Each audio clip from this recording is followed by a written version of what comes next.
வணக்கம். இன்றைய வைகறை சிந்தனையில் வேர்ல்டு ஸ்டூடெண்ட்ஸ் டே, அதாவது உலக மாணவர் தினம் பற்றி பார்க்க போகிறோம். மாணவன் நினைத்தால் நடத்தி காட்டுவான் அப்படின்னு அந்த காலத்தில் ஒரு பாட்டு வந்தது.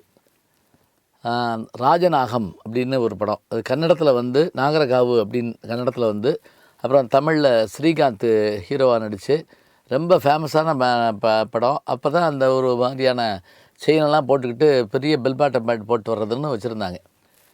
பொதுவாக மாணவர்கள் அப்படின்னு சொல்லி பார்த்திங்கன்னா, பள்ளி மாணவர்கள், கல்லூரி மாணவர்கள், அதுலேயும் பொறியியல் கல்லூரி, சட்டக்கல்லூரி, மருத்துவக் கல்லூரி, அக்ரிகல்ச்சர், வேளாண்மை கல்லூரி என்று மாணவர்களை பிரிச்சுக்கிட்டே போகலாம். ஒரு காலத்தில் குருகுல வாழ்க்கையில் ஆசிரியர் மாதா பிதா குரு தெய்வம், அதாவது தெய்வத்துக்கு அடுத்தபடியாக அப்பாவுக்கு அடுத்தபடியாக இருக்கவர் குரு. மாணவர்கள் அதே மாதிரி ஆசிரியரை கண்டா எழுந்து நிற்கணும், பணி ஓட்டிருக்கணும், இதெல்லாம் இருந்தது. பிறகு எல்லாருக்குமான கல்வி முறைகள் வந்தபோது ஆங்கிலேயர்கள் வந்த உடனே என்ன பண்ணாங்கன்னா, திண்ணை பள்ளிக்கூடங்களை மாற்றி அதை பொது பள்ளிக்கூடங்களாக மாற்ற ஆரம்பித்தார். அப்போ தான் அங்கே என்ன ஆச்சுன்னா எல்லாருக்குமான கல்வி வந்தது. அப்போ மாணவர்களுடைய ஆற்றல் எப்படி இருந்துச்சுன்னா, நினைவாற்றலுக்கு முக்கியத்துவம் கொடுத்தாங்க. குறிப்பாக தேர்வு முறைகளில் முதல் மதிப்பெண் பெறுறது அப்படிங்கிறது நினைவாற்றல் மூலமாக இருந்தது. அதோடு மட்டுமல்ல, மாணவர்களை பயன்படுத்தி அரசியலில் பெரிய சாதனைகள்லாம் செய்ய முடியும்னு நினச்ச இது யாருன்னு பார்த்திங்கன்னா, காந்தியடிகளை முதல்ல எடுத்து பார்த்தா, அவர் ஒத்துழையாமை இயக்கம் அப்படிங்கிற விஷயத்தில் அவர் தான் முதல்ல என்ன பண்ணுறாருன்னா, மாணவர்களை சொல்லி, இப்போ நீங்கள் வந்து இப்போ கல்லூரியை விட்டு வெளியே வாருங்க, வேலை அலுவலகங்கள் வெளியே வாருங்கள் அப்படின்னு சொல்லி ஒத்துழையாமை இயக்கத்தை ஏற்பாடு பண்ணுறாரு. அப்போவே மாணவர்கள் என்ன செய்கிறாங்க, சுதந்திர போராட்டத்தில் ஈடுபடுறாங்க.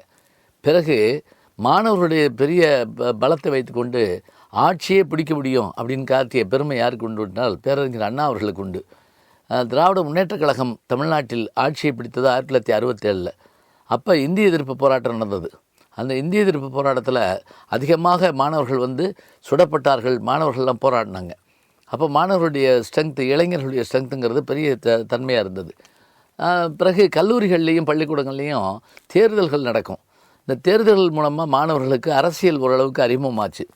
நாளாக என்னாச்சுன்னா, இந்த தேர்தல் முறை இவை எல்லாமே மாணவருடைய கல்வியை கெடுக்குது அப்படிங்கிற மாதிரி வச்சு அதை கொஞ்சம் ஒடுக்க ஆரம்பிச்சிட்டாங்க.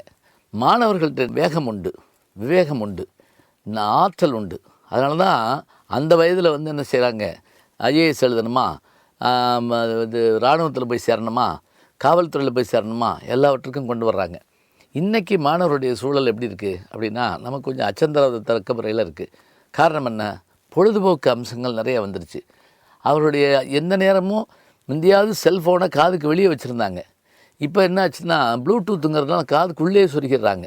இப்போ காதுக்குள்ளே அதுவும் கண்ணுக்கு முன்னாடி வாட்ஸ்அப்பும் எல்லாம் இருக்கிற போது என்ன ஆகுதுன்னா, பல பேரை வந்து ரோட்டில் கையை பிடிச்சி தான் கூப்பிட்டு போக வேண்டிய ஒரு சூழல் இருக்குது. அவருக்கு பார்வை குறைவா எல்லாம் தான் இருக்குது. ஆனால் லாரியில் அவர் மோதாமல் இருக்கணுங்கிறதுக்காக அவரை கையை பிடிச்சி கூப்பிட்டு போகிறாங்க. பாதிக்கு மேலே எல்லோரும் கையில் வந்து செல்ஃபோனை வச்சுட்டே இருக்காங்க. இது அறிவை வளர்க்குதுங்கிறத காட்டிலும் அவருடைய பொழுதை போக்குதே அப்படிங்கிறது நமக்கு கவலையாக இருக்குது.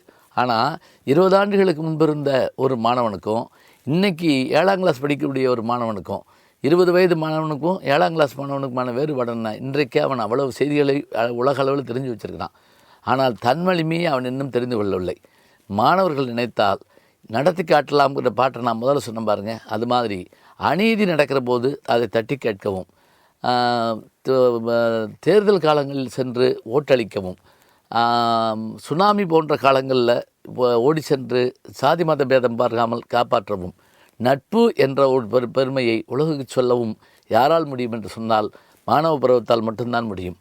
ஆக மாணவர்கள் கல்விக்காக மட்டுமில்லாமல் களத்திலே போராளிகளாகவும் திகழக்கூடிய காலம் இருக்கிறது. அதனால்தான் ஜல்லிக்கட்டு மாபெரும் வெற்றியை பெற்றது என்று சொன்னால் அங்கே மாணவர்களுடைய பங்கும் அதிகம் இருக்கிறது. மாணவர்களை எல்லோரும் நம்புகிறார்கள், மாணவர்கள் தங்களைத்தாங்களே நம்ப வேண்டும். ஜி ஞானசம்பந்தன் அப்படிங்கிற என்னுடைய யூடியூப் சேனலுக்கு நீங்கள் சப்ஸ்கிரைப் பண்ணுங்கள், நண்பர்களை பண்ண சொல்லுங்கள். நல்ல சிந்தனைகளை நாளும் கேட்கலாம், அரிய செய்திகளை அன்றாடம் கேட்கலாம்.